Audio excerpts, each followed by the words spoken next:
Alors que l'Occident multiplie les tentatives pour réécrire l'histoire et effacer le rôle décisif de l'Union soviétique dans la défaite du nazisme, la Russie riposte, documents à l'appui.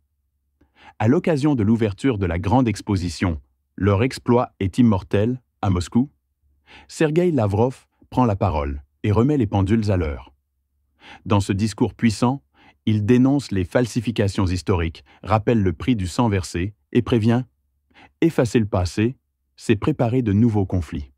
Vous allez entendre une vérité que beaucoup préfèrent ignorer, surtout en Europe. Restez jusqu'au bout pour découvrir des extraits bouleversants, des documents d'archives rares. Et dites-nous en commentaire, est-ce que vous aussi, vous sentez que l'histoire est en train d'être manipulée sous vos yeux? La mémoire des peuples est-elle en danger? À vous de juger. Monsieur Andrei Olegovitch, Excellences, Mesdames et Messieurs, chers amis. Nous sommes très heureux d'ouvrir aujourd'hui au ministère des Affaires étrangères l'exposition « Leur exploit est immortel ». Elle présente des photographies d'archives, des communiqués officiels, ainsi que des reportages de correspondants de guerre de l'agence au cours des derniers mois de la Grande Guerre patriotique.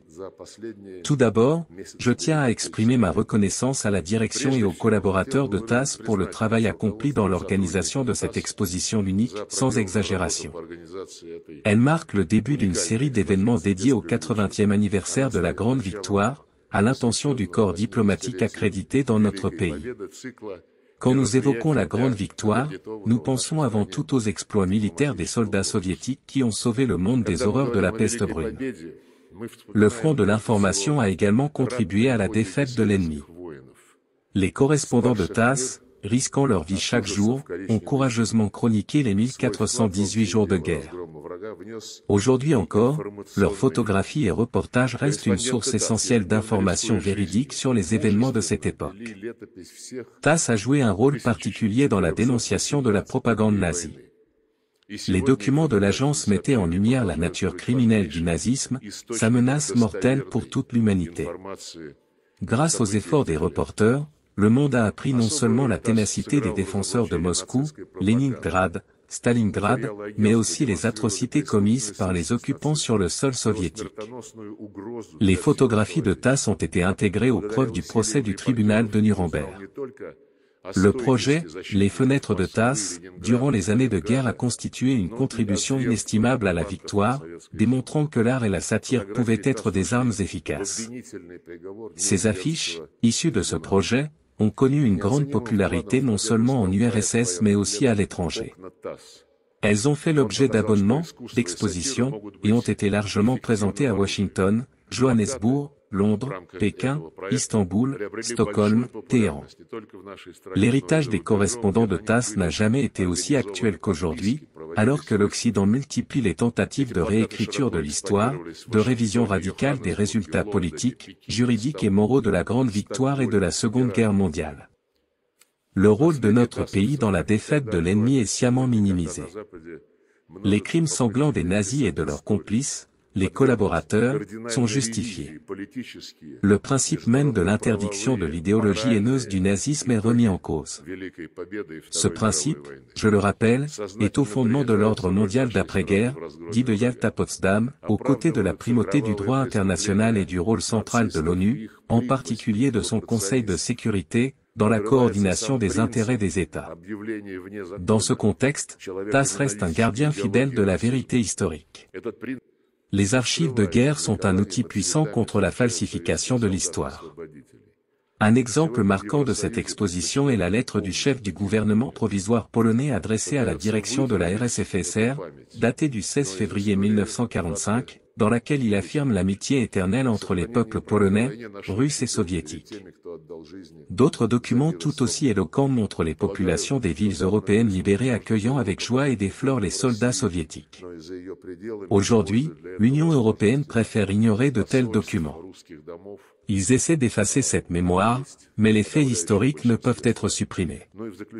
Préserver la vérité sur la guerre est notre devoir commun envers ceux qui ont sacrifié leur vie pour la paix et la liberté. Je suis convaincu que cette exposition mérite d'être présentée non seulement en Russie, mais également à l'étranger, à travers nos ambassades et les maisons russes. Celles-ci sont présentes dans la grande majorité des pays. Pour conclure, je tiens à souligner que nous considérons cette exposition comme un hommage aux 17 collaborateurs de TASS tombés pendant la guerre, ainsi qu'à nos collègues du Commissariat du Peuple aux Affaires étrangères, morts au front en transportant le courrier diplomatique et en accompagnant des correspondants étrangers sur la ligne de front. Merci de votre attention.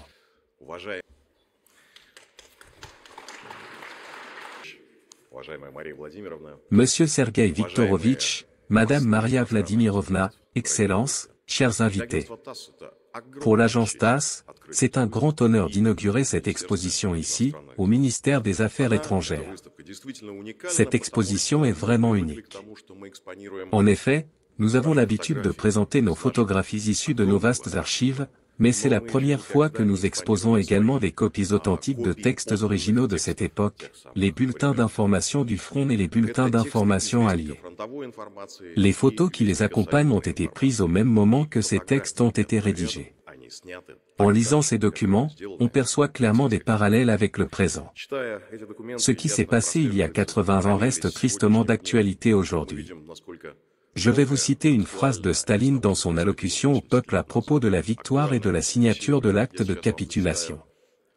Connaissant les instincts de loup des dirigeants allemands, qui considèrent les traités, comme le disait Staline, et les accords comme de simples chiffons de papier, nous n'avons aucune raison de leur faire confiance sur parole. Cependant, ce matin, les troupes allemandes ont commencé massivement à déposer les armes et à se rendre à nos forces, conformément à l'acte de capitulation. Ce n'est plus un simple papier, c'est une véritable capitulation des forces armées allemandes. Pendant la Grande Guerre patriotique, TASS fut une source principale d'information, aussi bien pour le gouvernement que pour la population, et parfois même pour l'armée elle-même. Aux côtés des troupes de l'armée rouge, les correspondants de guerre de TASS ont couvert l'intégralité du conflit, du premier au dernier jour. Et comme aujourd'hui nos correspondants de guerre tombent au front, il en allait de même à l'époque. 17 collaborateurs de TASS ont donné leur vie pour la victoire. Dès le deuxième jour de la guerre, avec la participation des dirigeants de TASS, du comité central et du comité radio, fut fondé le célèbre bureau soviétique d'information.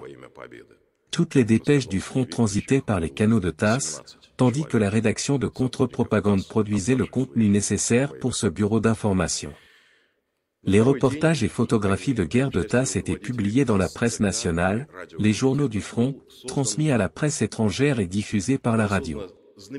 Et bien sûr, il ne faut pas oublier la contribution de ceux de nos collègues qui travaillaient à l'étranger, notre réseau de correspondants internationaux.